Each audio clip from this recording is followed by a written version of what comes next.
Igboticnonos, welcome back to my channel. If you're new to this channel, please kindly subscribe and also turn on the bell notification so you'll be notified anytime I post a new video. On this channel I teach how to speak Igbo. Yes, because obviously I'm an Igbo girl married to an Igbo man, so I teach how to speak Igbo. My OGs already know. On this channel also I try to bring in other things like my Igbo vlogs, which I call Freestyleigbolearning, learning Igbo on the go, so that you will know you're learning something. Also, I bring in other things 1 or 2 times, maybe personal fun thing, so that you don't get overwhelmed, or so that you don't feel, or you see my notification, or you see my video drop or your notification bar and you feel this Igbo girl has come again and I'm not ready to learn Igbo today. So because of that, I try to bring in other fun things aside teaching Igbo. Ndị be anyị ndewo, ndị be anyị ndewo, ndị be anyị ndewo, ndị be anyị ndewo. Aha m bụ igboticnono. Aha m bụ igboticnono. N'ebe a ana m akụzi Igbo. N'ebe a ana m akụzi Igbo language maka ndị hụrụ Igbo n'anya nke ukwuu dịka m, maka ndị hụrụ asụsụ ha n'anya kwa nke ukwuu dịka m. Amara m na ọtụtụ unu chọrọ ịmụta ka asị asụ Igbo, mana ha enweghị ohere ịmụta ya. Ha enweghịkwanụ ndị ga-akụziri ha. Ọ ya mere m ji wee sị ka m sonye na ndị ga na-akụzikwa asụsụ anya, ka asụsụ anya ghara ịnwụ anwụ, maka na Igbo amaka. Ọ na-atụ m n'anya nke ukwuu. Ị gaa n'ala bekee, ị ga-afụgasị ndị ọzọ sicha obodo dị iche iche nwechara asụsụ dịka ndị Italy, dịka ndị Spain, dịka ndị Germany, dịka ndị Amsterdam, obodo dị iche iche na-abụrụ obodo a na-asụ Igbo dịka UK na US na Australia. Ị gacha ebe ndị dị iche otu a, ị ga-ahụ ha, ha na-asụ obodo ha, ha na-asụ asụsụ ha. Ha nọrọgodi na US. Ngwa ka m were US anya megide example. Ha nọ na US, ị ga-aga restọrantị ka ije lie nri, ị ga-eje ebe a na-eli nri ka ije lie nri. Ha gaa n'ebe ahụ, ha na-asụ obodo ha, ha na-asụ ya na-eti mkpu, ha na-asụ ya na-eti mkpu. Ha achọghị ịma ka ị na ihe a na-ekwu, ha achọghị ịma ka ihe a na-ekwu ịhụrụ ya n'anya. Mba, ole ha chọrọ ịma. Ha na-asụ ya na-eti mkpu, ha na-asụ ya na-eti mkpu, ha na-asụ ya na-eti mkpu. Ọkacha ndị China, ndị Chinese, ejikwana ha gụọ egwu, ejikwana ndị Chinese gụọ egwu. Ya bụ ya, ha na-asụ ya ebe a, ma na elevator, ma ebe ọbụla ha nọ, ha na-asụ ya. Asụsụ ị na-asụ emeghị gị ka ị ghara ịbụzi asa ogovin, ma ọ bụkwanụ nwa si esi wee bata. Mba, ị ga na-asụ nwa asụsụ gị. Enwere m enyi nwaanyị, inwetakwa ya n'Igbo ebe ọsụfịa, inwetakwa ya n'oyibo ụtọ ọsụfịa. Abịakwa n'oyibo, gị nweta na-ada asụ Igbo che na-esi ugbo onwe gị n'oyibo, ị karọkwa ya asụ. Unu fụchakwa ya ebe ị ga-ajụ ya bụ, nne, isi na ịbụ onye Igbo? Onye ị ga-ajụ.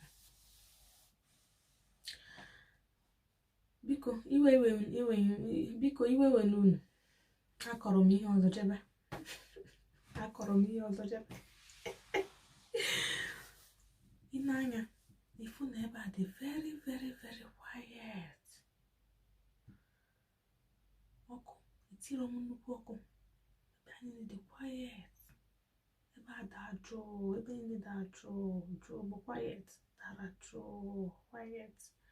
Ya bụ ka itinye ife dị gị na ntị wee na-ege ife ndị m na-achọ ikwu. Ụbọchị tata m ga-eme ka isi Igbo banye gị n'isi. Ịbụ onye Igbo kịta, o nweghị ihe na-asụ n'Igbo, mana ihe izizi ị ga-amụtagodo bụ kedu aha gị. Kedu aha gị? Mmadụ jụọ gị kedu aha gị, isi aha m bụ Chioma. Aha m bụ Chioma. Nne, kedu aha gị? Aha m bụ Chioma. Nne, onye ebee ka ị bụ? Please, my dear, where are you from? Because maka na ịnakwa ekeresimesi nke a na-abịa, ihe a bụgasị ihe ụmụ nwoke ndị si esi wee bata ga na-ajụ ụnụ. Ụmụ nwoke ndị si esi wee bata so n'ife a na-arụ, jikwa ego mma ịmaka ndị Igbo anyị si adị, maka ụmụ nwoke ndị Igbo anyị si adị mma dịkwa oke. Ha ga-ajụ gị n'Igbo ka ha mara ma ị masị Igbo, maka ọ na-ewe ha iwe nke ukwuu. Ha fụ ezigbote nwaada mara mma, asụkwala Igbo sụ Igbo, asụkwala Igbo sụ Igbo, ọ na-ewechacha ha, ọ na-ewe ha iwe nke ukwuu. Anaghị alaike, anaghị ahụ ya n'anya chacha. Ha ga-ebu ụzọ wee chụọ gị ya n'Igbo ka a mara ka ị ma asụ Igbo. Ịsazi ha n'Igbo ka unu na-akpazi na-eje, ị na-anụzi ha na-asụ Igbo, ị na-anụ ha na-asụ Igbo. Ifụkwa na ha ma asụ Igbo, mana ha mara ụma wee kpanyelu gị Igbo ka ha marụ ka ị ga-asụkwa Igbo. Ọ bụ na ị sụrụ Igbo, asị hee, afụkwa m onye m ga-anụ, nwata mara mma na-asụ Igbo. Afụkwa onye m ga-anụ, ya bụ na ụmụ m ga na-asụ Igbo. Maka ha ka nkụ ga-anata anata ka ha chọọ nwaada mara mma ma asụ Igbo, maka na ha kpọrọ gị pụọ ka ị na-asụ Igbo ka ụmụ ha wee sokwara wee na-asụ Igbo. So ha anataghị ka ha chọọ onye na-asụ Igbo. Ọ bụ na ha na-achọ onye na-asụ Igbo, ebe ahụ ka ha ga-eduru onye na-asụ Igbo. Ha tụwa asụpịrị asụrụ asụpịrị n'ụtụtụ, sụrụ asụpịrị chieje, sụrụ asụpịrị sụpịrị asụpịrị ghara arụ n'ụlọ. Mana mba, ọ na-ahịa ha arụ ebe ahụ. Ọnya mere ha bata,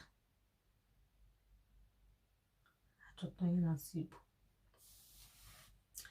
Ị ga-afụkwa, enwere m nkọlọ mgbe ahụ, bụkwa kịta ọ batara chọọ ya na-asụ Igbo.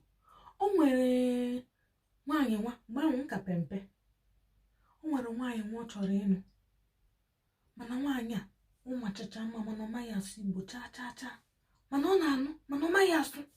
Hai, anụ nkụrụ m alaiki chachacha nwaanyị a, mana ọ sị mba na ọ chọrọ onye ga na-asụ Igbo na-asụrụ ụmụ ya, maka na nkụrụ m anụ onye ọzọ. Ma aghọtara m na ihe gbasara m ka pere ezigbo mpe. Agwakwa gị nka ga-adị ihe dị ka ahọ 9. Ị ma na ọ chọrọ onye ọzọ nọ. Ọ batakwa abatafụ ada anyị nwaanyị a, ihe ọ fọrọ amasị ya, mana ọ chọrọ onye ọzọ nụrụ. Si na ihe so n'ihe o ji bata ịchọ nwaanyị bụ ka nwaada masị Igbo. Ọsọkwa iri adịkiri ụzọ mbi ma iru ma nke ihe ma iru adaka, mana ọ masị Igbo n'onye ọchọ wee nụrụ onye ọzọ.